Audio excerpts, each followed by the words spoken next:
दर्शकवृन्द, एकपटक मनन गरौँ त कि हाम्रो विपन्नता स्रोतको अभाव मात्र होला त? किनकि भनिन्छ विपन्नताको एउटा कारण स्रोतको सही व्यवस्थापनको अभाव पनि हो। त्यसैले आफूसँग भएको धेर थोर आर्थिक स्रोतलाई सही तरिकाले खर्च गर्ने वा व्यवस्थापन गर्न मात्र सके पनि हरेकको जीवनस्तर उकास्न सहज हुनेछ। नमस्कार, म सदिक्षा श्रेष्ठ। पैसाको कुरामा यहाँलाई हार्दिक स्वागत छ।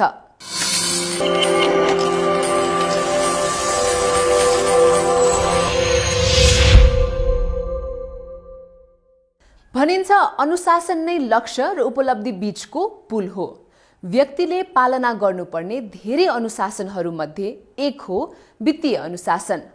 आर्थिक कारोबारसँग जोडिएको यो विषय एकजना व्यक्तिका लागि मात्र नभई परिवार, संस्था र सिङ्गो समाजको लागि पनि उत्तिकै महत्त्वपूर्ण रहन्छ। वित्तीय अनुशासनले जीवनका विभिन्न लक्ष्यहरू हासिल गर्न सहयोग पुर्याउँदछ। हो, आफूसँग भएको पैसा खर्च र बचत गर्ने व्यवस्थित योजना र त्यसको पालना नै वित्तीय अनुशासन हो। अनि आफूले तिर्नुपर्ने रकम, कमाउने रकम तथा प्रत्यक्ष रूपमा पैसासँग जोडिएको विषयवस्तुलाई संयमित भएर आर्थिक कारोबार गर्नु यसको नियम। हामीसँग भएको पैसा जथाभावी खर्च गर्ने र बचतको योजना नबनाउने प्रवृत्ति वित्तीय अनुशासनको विपरीत हो, जसले गर्दा हामीले अधिकांश समयमा आर्थिक समस्या झेल्नुपर्ने हुन सक्छ। आफ्नो लक्ष्यमा पुग्न पनि कठिन हुन्छ। आफ्नो आम्दानीको स्रोत अनुसार हिसाब किताब राख्ने, खर्चको सूची बनाउने, प्राथमिकीकरण गर्ने र खर्च र बचतको निर्धारण नै वित्तीय अनुशासनको पालना हो।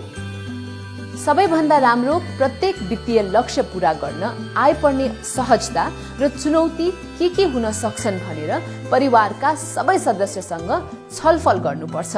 यसबाट उत्तरदायित्व वहन गर्न सक्ने क्षमता बढ्न जान्छ। एउटा लक्ष्य पूरा भएन भनेर दिगदारी मान्नुभन्दा अर्को लक्ष्यसम्म कसरी पुग्न सकिन्छ भनेर आफ्नो जाँगर र आँट बढाउनु उपयुक्त हुन्छ। वित्तीय अनुशासनको प्रयोग एकचोटि मात्र गरेर पुग्दैन। लगातार मेहनती, परिश्रमी र लगनशील बन्नु पर्दछ। अनावश्यक खर्च रोक्न आफूलाई प्रतिबद्ध बनाउनु पर्छ। बचत बढाउन आफैलाई हौसला दिनु र ऋण घटाउन लचकता अपनाउनु वित्तीय अनुशासनको प्रथम चरणको पाइला हो। हामी अनुशासित हुँदा कालो बजारी र ठगी निर्मूल गर्न सहयोग पुग्छ। त्यसैले एकजना व्यक्ति असल र वित्तीय अनुशासित बन्न सक्नु भनेको समाज र राष्ट्रलाई अनुशासित बनाउन सहयोग गर्नु पनि हो। यस्तै अब कुरा गरौँ सफा नोट नीतिको।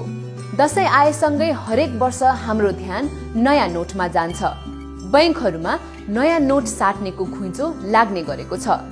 नेपाल राष्ट्र बैंकले पनि दशैंको लागि भनेर नयाँ नोट छाप्ने काम गर्दै आएको छ। तर समयसँगै अधिकांश नोटहरू फोहोर हुने, च्यात्तिने, केरकार गर्ने गरिएको पाइन्छ। तर यहाँ याद गर्नुपर्ने कुरा, कुनै पनि देशको नोटले त्यस देशका जनताको चेतना स्तर तथा सभ्यताको चिनारी दिन्छ। यसलाई ध्यान दिँदै नेपाल राष्ट्र बैंकले सफा नोटको नीति लिएको छ।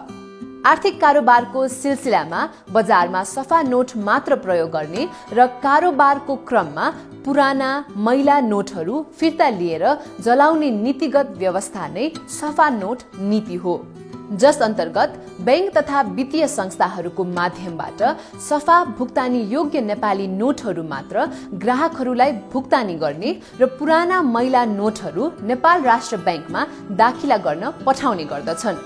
सचेत नागरिकको हिसाबले नोटको जतन गर्नु प्रत्येक व्यक्तिले आफ्नो कर्तव्य ठान्नुपर्छ। नोटमा केरमेट गर्ने, च्यात्ने, स्टिच वा टाँचा लगाउने, मठ मन्दिरमा चढाउँदा वा पूजा गर्दा रङ तथा अबिर दल्ने गर्नु हुँदैन। नेपालमा विक्रम सम्वत 2002बाट कागजका नोट छापिएर प्रचलनमा ल्याइएको थियो। त्यतिखेर सदर मुलुकी खानाबाट नेपाली नोट निष्कासन गरिएको थियो। 2013 सालमा नेपाल राष्ट्र बैंकको स्थापना भएपछि नेपाली नोट निष्कासन गर्ने काम राष्ट्र बैंकले गर्दै आएको छ। नयाँ नोट छपाई गर्न ठूलो मात्रामा खर्च हुन्छ। राज्यको त्यो खर्च तपाईँ हामीसँगै जोडिएको हुन्छ। त्यसैले नोटको जतन गरेर चलाउनु भनेको राष्ट्रकै खर्च घटाउन योगदान गरेको हुन्छ। यससँगै हामीले नोटको प्रयोग गर्दा नक्कली नोटका सम्बन्धमा पनि विशेष ध्यान पुर्याउनु पर्छ। सामान्य कुरामा मात्र ध्यान दिने हो भने पनि नक्कली नोट छुट्याउन सकिन्छ है।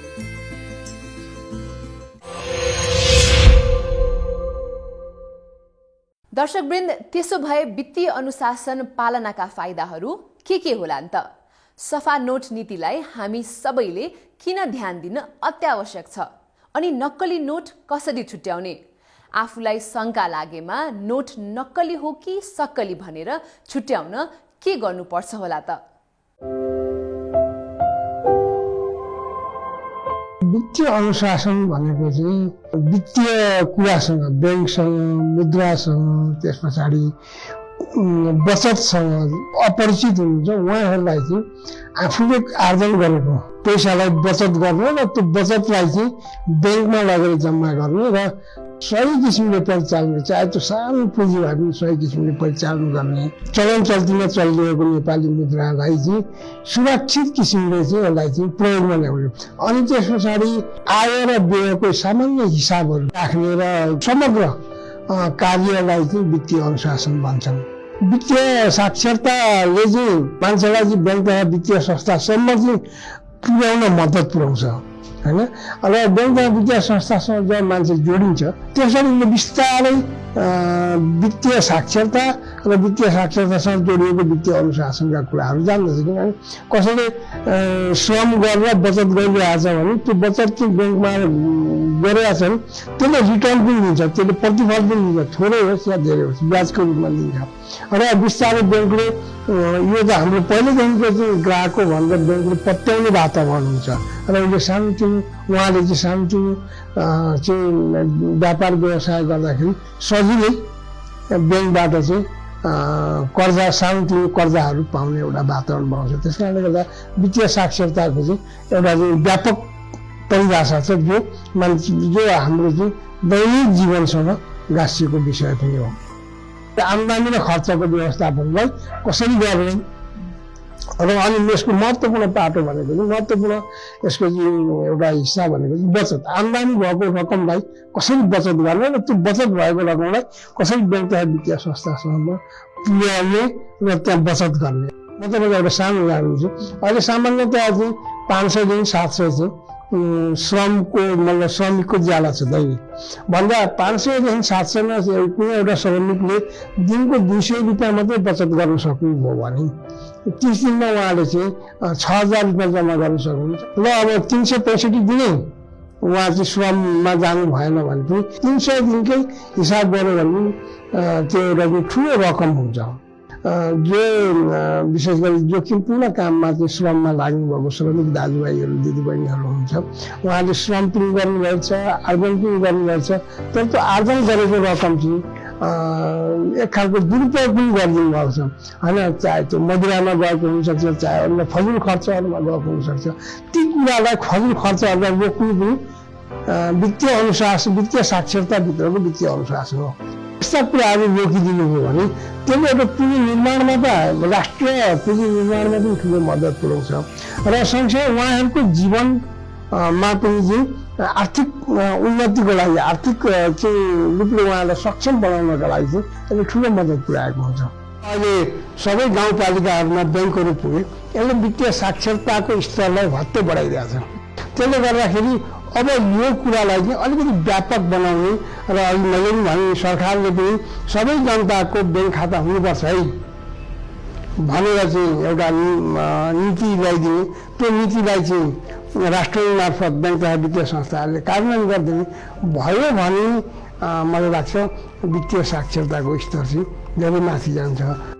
सफा नोटले चाहिँ राष्ट्रको इमेजलाई पनि बढाउँछ। जस्तो भनौँ विदेशी आउँछ भने पहिला उसले दुईटा कुराहरू देख्छ, कि नेपाली मुद्रा देख्छ कि हाम्रो चाहिँ अध्यावरण विभागमा चाहिँ काम गर्ने चाहिँ अधिकृतलाई देख्छ। त्यस कारणले गर्दाखेरि यी दुईटा कुरा चाहिँ हाम्रो चाहिँ इमेज कस्तो छ भन्ने कुरालाई चाहिँ बढाउँछ।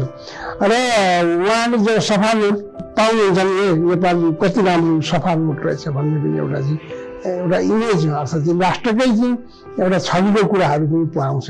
नोटमा प्रत्येक नोटमा कस्ट छ, त्यो राज्यको कस्ट र विदेशी मुद्रा पनि संलग्न छ, चाहे त्यो प्रिन्टिङ कस्ट होस्, चाहे इन्सुरेन्स कस्ट होस् या ट्रान्सफर कस्ट होस्, सबै कुराहरूमा चाहिँ विदेशी मुद्राको इन्भल्भमेन्ट निकै ठुलो हिस्सा छ।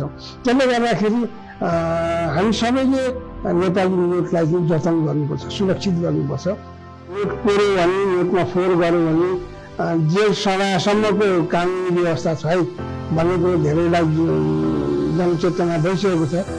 नेपाल राष्ट्र ब्याङ्कले पनि यो विषयमा बेला बेलामा कोर्नु हुँदैन, यो कोर्यो भने चाहिँ कानुनको उल्लङ्घन हुन्छ, जेलसम्मको सजायको को चाहिँ व्यवस्था छ भनेर भनिरहेको अवस्था भएको हुनाले अहिले त्यो चेतनाको स्तर चाहिँ बढाएको छ। र तपाईँले अहिले याद गर्नु होला कि बजारमा रातो रङ लगाएका नोटहरू धेरै कम देखिन थाल्छ। त्यो एउटा चेतनाको स्तर हो, हामीले गर्नुपर्ने काम अटोमेसन हो। त्यो गर्न साथै मलाई लाग्छ यो सफा नोटको समस्या चाहिँ धेरै हट्छ। मतलब मैले नोटको समस्या, बजारमा जुन मैला नोटहरू छन् त्यो समस्या चाहिँ हटेर जान्छ। पहिलो कुरो त हामी सबैले बुझ्नुपर्ने कुरा के हो भने नोट भनेको नेपालमा छापिँदैन, त्यो विदेशबाटै छापेर आउँछ, त्यसमा हाम्रो राज्यको ठुलो खर्च छ।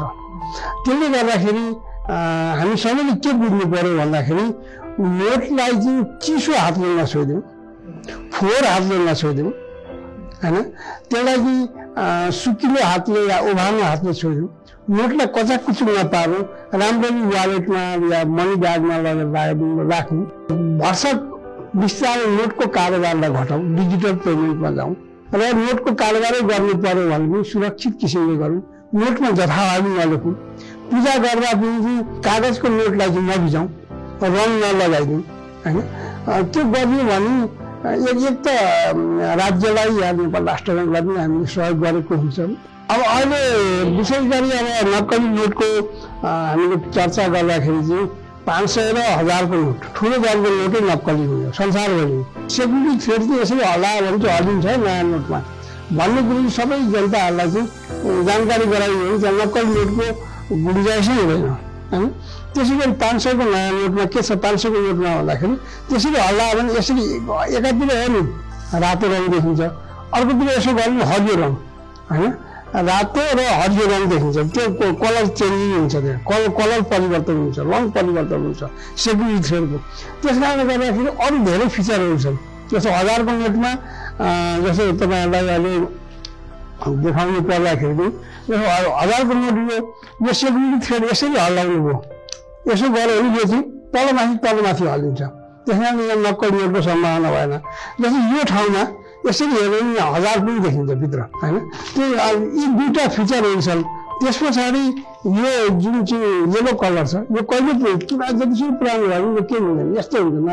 नयाँमा जस्तो येलो कलर देखिन्छ पुरानो भने त्यस्तै हुन्छ। त्यस कारणले गर्दाखेरि मलाई लाग्छ नक्कली नोट चाहिँ अब नेपालमा त्यो चाहिँ नक्कली नोट विशेष 1000 र 500 को नोटहरू बनाउन चाहिँ त्यति सजिलो त्यसरी नक्कली नोट बनाउन सक्दैन, जुट्याउन सक्दैन।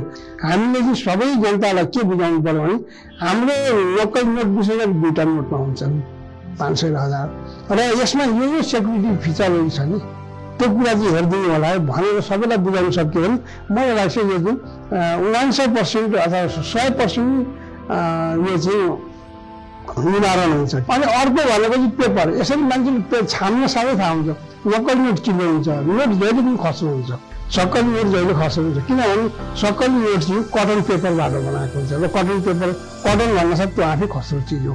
यो नक्कली नोटहरू चाहिँ उडन, यो पेपरबाट हुन्छ। यो उडन भनेको उहाँहरूले त्यो हेरिदिनु मात्रै भयो भने पनि त्यो कसैले नक्कली नोट चाहिँ बनाएर बजारमा जुट्याउन सक्दैन।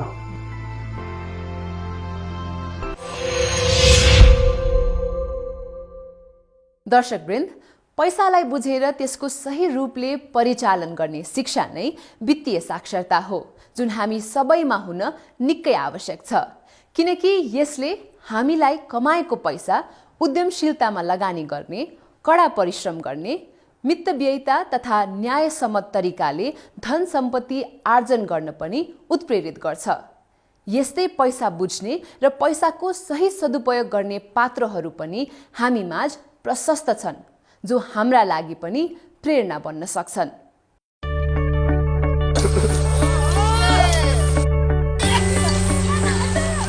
परम्परागत कृषि पेसालाई प्रविधिसँग जोड्दै व्यावसायिक रूपमा अघि बढाउन कसिएका दयाराम मछामसी। कृषिलाई उच्चतम प्रतिफल दिने व्यवसायका रूपमा लिएर पैसा र नाम दुवै कृषिबाटै कमाउने उद्देश्य लिएका मछामसी। हाम्रो खेती प्रणालीमा सुरुको परम्परागत खेती प्रणालीमा आम्दानी थिएन, त्यो जीविकोपार्जनको लागि गरिएको पेसा थियो। तर अब हामी पढिसकेपछि त हामीले कृषि के हो भन्ने कुरा पनि हामीले बुझ्यौँ नि त। जस्तै विदेशकै कुरा गर्ने हो भने त कृषि त उच्चतम प्रतिफल दिने व्यवसाय पो रहेछ। तर हाम्रै ठाउँमा आएर चाहिँ हामीले त यस्ता हेला गरेका रहेछौँ भन्ने कुरा चाहिँ फेरि पढिसकेपछि चाहिँ मैले महसुस गरेँ। तर व्यवसाय थालेको 2 वर्षमै भूकम्पले उनको व्यवसाय लथालिङ्ग बनायो। 9,000 फोकाको च्याउ बिक्री गर्न मलाई ठाउँ परेको थियो र फलस्वरूप मैले कति दिन त मैले चाहिँ त्यो शिविरहरूमा चाहिँ मैले आफ्नै बाइकबाट ओसारेर निःशुल्क पनि मैले प्रदान गरेँ। तर मैले समाजसेवा त गरेँ, तर व्यावसायिक रूपमा म असफल भएँ भुइँचालोको कारणले गर्दा। अनि त्यो व्यवसायलाई फेरि मलाई त माथि त उठाउनु छ, त्यहाँ त वित्तीय स्रोतको त आवश्यकता छ। के गर्ने र कसो गर्ने सोच्दै थिए। ठीक त्यही समयमा सरकारले कृषि व्यवसायका लागि सहयोग गर्ने एउटा योजना ल्यायो, जुन योजना उनको व्यवसायका लागि वरदान नै साबित भयो। त्यही वर्ष हुनुपर्छ नेपाल सरकारले चाहिँ कृषिमा 5% अनुदान दिने भन्ने कार्यक्रम ल्याएको। अनि त्यो कार्यक्रमबाट नै हामी उत्साहित भयौँ। ब्याङ्कहरूमध्ये चाहिँ पहिलोपटक घोषणा गरेको। अनि हामीले चाहिँ त्यही अनुसार चाहिँ योजना बनायौँ, ब्याङ्कमा गयौँ, त्यसको प्रक्रियागतहरू कुराहरू बुझ्यौँ। अनि त्यही अनुसार हामीले चाहिँ डकुमेन्टहरू तयार गऱ्यौँ, ब्याङ्कमा अप्लाई गऱ्यौँ। लगभग त्यस बेला फलस्वरूप चाहिँ हामीले चाहिँ मैले चाहिँ सुरुमा चाहिँ 45 लाख चाहिँ कृषि अनुदानको चाहिँ मैले चाहिँ ऋण प्राप्त गरेँ। 3 वर्षपछि उनको अझै व्यवसाय बढाउने योजना बन्यो। अनि फेरि एकपटक पुगे बैङ्कको नै ढोका ढकढक्याउन। यो सबै भएको भनेको अनुदानको ऋणले गर्दा हो। अनुदानको ऋण यस्तो ऋण हो किसानलाई चाहिँ ऋण लिएको महसुसै नहुने। बाट लिएको कृषि अनुदानको ऋणले चाहिँ हामीलाई त्यस्तो आर्थिक भार परेन। हामीलाई चाहिँ कमाएर तिर्नलाई चाहिँ हामीलाई सजिलो भयो। त्यो योजना अनुसार नै अहिले हाम्रो 42 रोप्ने पुगेको छ। अब त उनको क्षेत्रफल बढाउने होइन, गुणस्तर र प्रविधिको प्रयोगमा काम गर्ने तयारीका साथ अघि बढेका छन्। उनले च्याउ, ब्रोकाउली र कुरिलो उत्पादन गरिरहेका छन्। सहायक बालीका रूपमा भने अन्य तरकारी लगाउने गरेका छन्। यस्तै 9 वर्ष इजरायलमा कृषि क्षेत्रमै काम गरेर फर्किएका पात्र हुन् श्रीकृष्ण अधिकारी। इजरायलमै सिकेको सिप प्रयोग गर्दै 10 वर्षदेखि कृषि व्यवसाय गरिरहेका छन्। व्यवसायको सुरुवाती चरणदेखि नै लगानीका लागि बैङ्कसँग सहकार्य गरिरहेका उनलाई बैङ्कको ऋण सफलताको कडी जस्तो लाग्छ। ब्याकअप हुँदो बैंक हुने चाहिँ म सक्सेस हुँदै गएँ, राम्रो भयो भने ब्याङ्कले मलाई अझै पत्याउँछ, अझै मैले ठुलो चाहिँ काम गर्न सक्छु है भन्ने एउटा ब्याकअप चाहिँ ब्याङ्क हुँदो रहेछ। र ब्याङ्कलाई दिइने ब्याजभन्दा धेरै चाहिँ मुनाफा पनि रहने कारणले गर्दाखेरि चाहिँ प्राय व्यापारीहरूलाई चाहिँ त्यो मेरुदण्ड जस्तो रहेछ ब्याङ्कको कर्जा अथवा ब्याङ्कले गर्ने जो व्यवहार। बैङ्कबाट लिइने रकम राम्रो र उत्पादनमूलक क्षेत्रमा लगानी गर्दा समस्या नहुने उनको अनुभव छ। ब्याङ्कले मलाई जहाँसम्म लाग्छ किसानलाई अथवा व्यवसायीलाई अथवा कुनै पनि चाहिँ क्षेत्रमा काम गर्ने उद्यमी साना होस् अथवा ठुलालाई यसले प्रत्यक्ष रूपमा चाहिँ राम्रै काम गरिरहेको छ। र त उनी अहिले भन्छन् बैंकिङ कर्जा लिने र दिने सबैलाई सहज। पैँचु अथवा चाहिँ ब्याजमा चलाउने गर्ने त्यो स्वाभाविक थियो होला त्यो बेलाको अवस्थामा। तर अब आजको अवस्थामा त्यसरी कुनै व्यक्तिबाट व्यक्तिलाई ब्याज दिने गरेर लिने पैसाहरूमा दिनेलाई पनि त्यो ग्यारेन्टी हुँदैन होइन। अनि लिनेलाई पनि त्यो अलिकति छुट्टै किसिमको टर्चर चाहिँ हुन्छ, एउटा चर्को ब्याजको टर्चर, अलिक तनाव। अर्को कुरो झ्वाप्प एकैचोटि 2 वर्षलाई भनेपछि एकैचोटि चाहिँ 5 लाख ल्याएको भने 5 लाख तिर्न थाल्नु पर्यो। त्यसले गर्दाखेरि त्यो लिने व्यक्तिलाई पनि त्यो किसिमको तनाव हुन सक्छ भने बैंकमा चाहिँ त्यो अवस्था रहँदैन।